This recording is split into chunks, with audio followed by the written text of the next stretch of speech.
Salut les amis du son, nouvelle vidéo pour le petit test de la nouvelle carte son au Home Studio, la SSL2 de chez Solid State Logic. Voilà, c'est un produit qui est chez Thomann, je l'ai eu à 189 euros. Donc il est entre 189 et un peu plus de 200 euros chez certains magasins. Donc voilà, on va faire tout de suite de petite présentation. Donc c'est un fabricant britannique de tables de mixage et de matériel haut de gamme a été fondé en 1969. C'est anglais, c'est basé à Oxford. La société, à la base, elle est spécialisée dans les contrôles à transistors d'orgue et d'église, d'où le nom Solid State Logic. Voilà, dans les années 70, ils ont connu en fait leur succès par rapport à leur célèbre console de mixage de studio.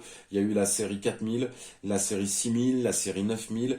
Ils ont fait pas mal d'équaliseurs paramétriques. Ils ont toujours été couronnés de succès sur leur matériel d'enregistrement dans le monde entier. Et du coup voilà, c'est une carte son qui est plug and play. Moi je l'ai installé directement sur l'ordinateur sans mettre le driver. Il l'a reconnu en Windows 10. Ableton l'a reconnu aussi. J'ai quand même après mis les drivers, mais au départ j'ai fait des tests sans driver et ça fonctionnait super. Donc du coup après j'ai fait un test sur Windows Pro 8 sur le PC portable. Là par contre il ne reconnaissait pas la carte son, donc j'ai dû installer le driver. Après que le driver a été installé, c'était tout parfait. J'ai pas eu besoin de régler la latence, la taille du buffer. Tout était nickel, ça marche, j'ai fait des tests, ça marche du feu de Dieu. Donc, qu'est-ce que je peux vous dire d'autre? Elle est livrée avec 1,5 Go d'échantillon Loops Cloud, des VST hybrides. Qu'est-ce que vous avez? Vous avez le logiciel Complete Start Native de chez Traget de Native Instruments. Voilà, vous avez SSL Native Plugin, Vocal Strip, Drum Strip. Enfin, voilà, moi j'ai été y voir, pour y télécharger en fait faut s'inscrire presque à tous les sites où ils vous donnent ce bouquet quoi on va dire. Donc pour l'instant moi ça m'a gonflé, je n'ai pas encore tout téléchargé, mais moi ce qui m'intéressait donc du coup c'était la carte son. Voilà, elle est ici. Donc ici ferraille et par contre elle est en plastique, d'où les 800 grammes je pense aussi. Vous avez des boutons qui sont très typés anglais. Ceux-là ils sont très typés allez Hilt. Vous avez un gros bouton de volume ici. Donc du coup je vais vous faire la présentation. Donc le bouton de volume ici c'est le bouton du monitor pour vos enceintes monitoring. Ça fait que là regardez, on va se mettre ici ce bouton là. On va se mettre sur une piste Ableton, donc du coup en USB, vous avez une indication USB. Et ici après, vous pouvez gérer votre volume des monitoring. Vous avez votre vumètre ici. Si vous dépassez, ça va tout de suite se mettre en rouge. Donc à 0 en fait, vous avez les diodes qui se mettent en rouge pour dire que vous êtes dans le clip. Et donc ça sature. Faut rester plus à un niveau de moins 10, donc la diode d'en dessous qui est donc du coup qui reste orange. Donc après ce bouton là vous faites dans l'autre sens où c'est marqué du coup input. Donc là le input du coup c'est sur ma régie et la drum machine. Donc là du coup vous avez le son de la drum machine, pareil. Donc là par contre le moniteur ne fonctionne plus. Et là vous avez vos potards d'entrée. Donc voilà, vous pouvez les régler. Vous voyez, c'est assez précis à comparer par exemple de la Motu que j'avais essayé où c'était les vumètres digitales qui étaient complètement foireux et pas précis. Là par contre c'est vraiment précis quoi. Donc voilà, ici vous avez les boutons pour comment on appelle ça les micros. Quand vous les actionnez, ils se mettent en sécurité donc à 0 en rouge. Et après c'est parti, vous pouvez mettre votre micro et faire vos balances et vos réglages. Donc après, vous avez donc deux positions line. Et après vous avez deux positions IZ pour mettre clavier, piano, guitare électrique, basse. Voilà. Vous avez donc du coup la position ici pour le casque. Tout est à l'arrière bien sûr. La position donc le bouton du casque et le préampli du casque. Je n'ai jamais vu ça. C'est fort, s'il y a une puissance, une clarté. J'utilise un casque HD25, un classique. C'est la première fois que je vois une puissance pareille. J'ai essayé des Presonus, des Forscrit, des Native Instruments, des Motu, une Roland, une Steinberg. Je n'ai jamais vu autant de puissance dans un casque. Alors je sais pas si c'est le fait d'avoir un Sennheiser par rapport à l'impédance qui joue. J'ai pas d'autres casques, donc je peux pas. J'ai deux Sennheiser et c'est les deux mêmes, donc je peux pas. On peut pas faire de test. Voilà. Qu'est-ce qu'il y a d'autre que j'ai oublié? Vous avez un bouton stéréo aussi qui est caché ici. Voilà. Si vous êtes en mono ou en stéréo, bah du coup vous appuyez.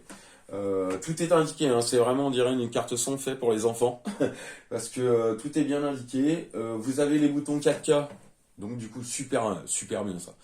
Au départ, quand j'ai lu les commentaires, ou même j'ai lu les spécificités qu'il y avait sur Internet, j'étais pas trop confiant, je me suis dit oulala, parce qu'en fait, si vous voulez, ces commutateurs, ça augmente d'une part les aigus, mais d'autre part, ça assure une distorsion harmonique subtile.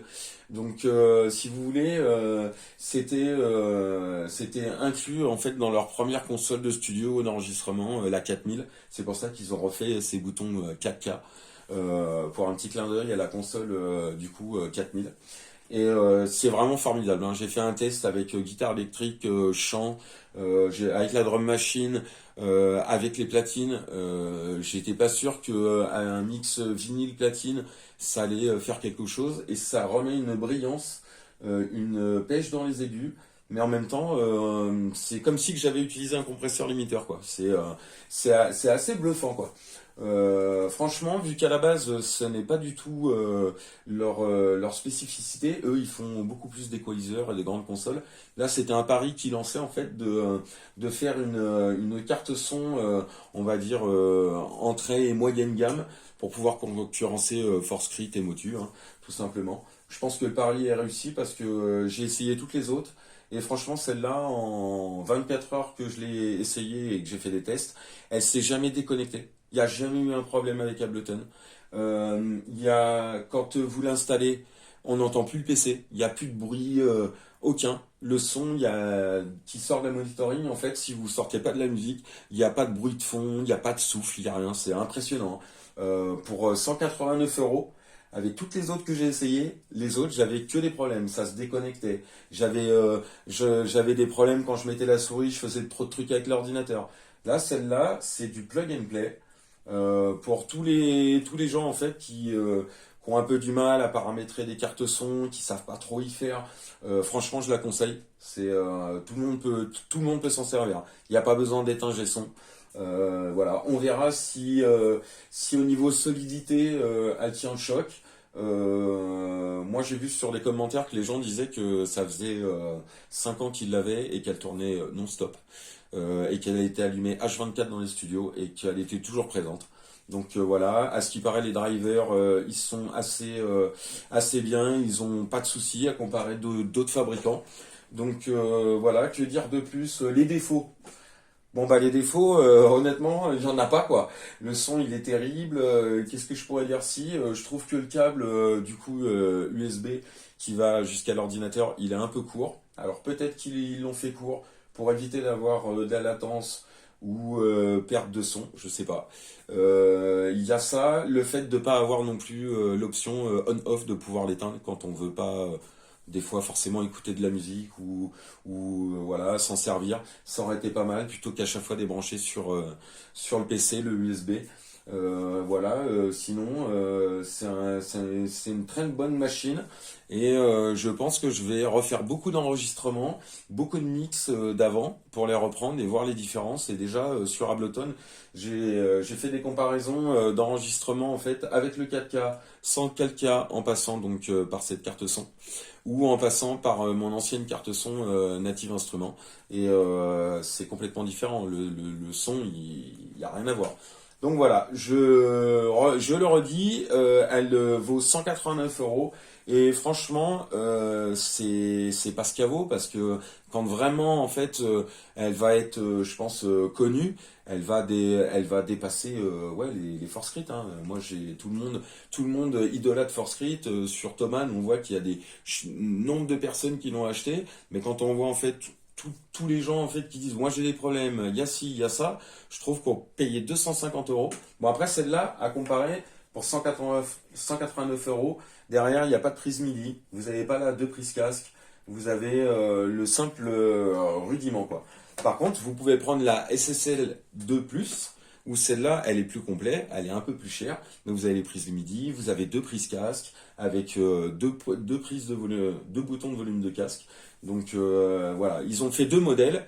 De toute façon, vous pourrez regarder sur Internet, pour ceux qui ne connaissent pas la marque, vous verrez, ils n'ont pas fait non plus des milliards de produits à la va-vite. Quand ils font un produit, en fait, le produit, il est là pour des années, et ils vendent le même produit pendant des années. Voilà. Donc, si j'ai un conseil à vous donner, bah, vous voulez une nouvelle carte son qui fonctionne et qui est pas en train de bugger toutes les 5 minutes, vous n'avez pas un problème, et bah franchement, prenez celle-là. Voilà, allez, ciao, prochaine vidéo, on essayera la nouvelle guitare Cort, du coup que j'aurais acheté pour le studio. Et voilà, je ferai un petit test, on fera un petit test sonore, on verra ce que ça donne. Et on essaiera aussi du coup un test avec la guitare, la carte son et Guitarings pour voir du coup les effets, les amplis, les modulations, pour voir ce que ça donne. Voilà, ciao ciao!